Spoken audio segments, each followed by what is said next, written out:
Hi, this is Andy Filipiuk in Toronto for the week of April the 25th. Last weekend I listened to a great interview of Rob Arnott from Research Affiliates on King World News. Now, Arnott is a giant in our industry. He helps manage over $150 billion of assets and is a real numbers guy, has a great track record, and is very, very well respected. Now, in this interview, he got into the problem of inflation. And I took the time to put together some of the notes from this interview that you can see along with this video. Specifically, Arnott believes that inflation is not transitory, but is going to be here for a while. He gets into the breakdown in the numbers, which are very interesting.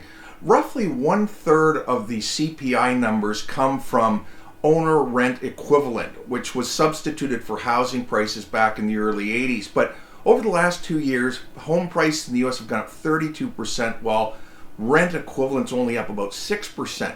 Now, Arnott claims that this component is going to catch up or start to close the gap between the two numbers over the next several years as it works its way into the numbers. There's a lag with the rental increase numbers historically. So Arnott expects roughly 7 to 10% from rental income increases over the next couple of years. So this inflation is going to be here for a while.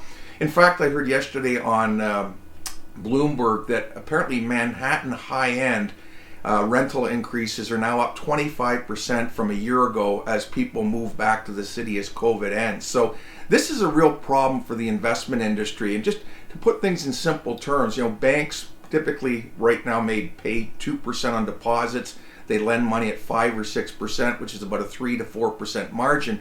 When inflation is running north of 6%, banks lose money with every loan. So there's a real disincentive to lend money if you're going to lose it. So banks subsequently have to find other ways to hedge their book. So inflation is a huge problem for our industry and for the economy. And that's one of the reasons why central banks are talking so tough about inflation and why they're going to raise rates so dramatically. They psychologically have to break this trend. Whether they can or not remains to be the question, because a lot of it is due to the supply chain problems that we're seeing through the war and the COVID lockdowns in China, et cetera, et cetera. So inflation is the number one issue, and we'll see where we go from here. But have a look at the notes I put together, and thank you for watching.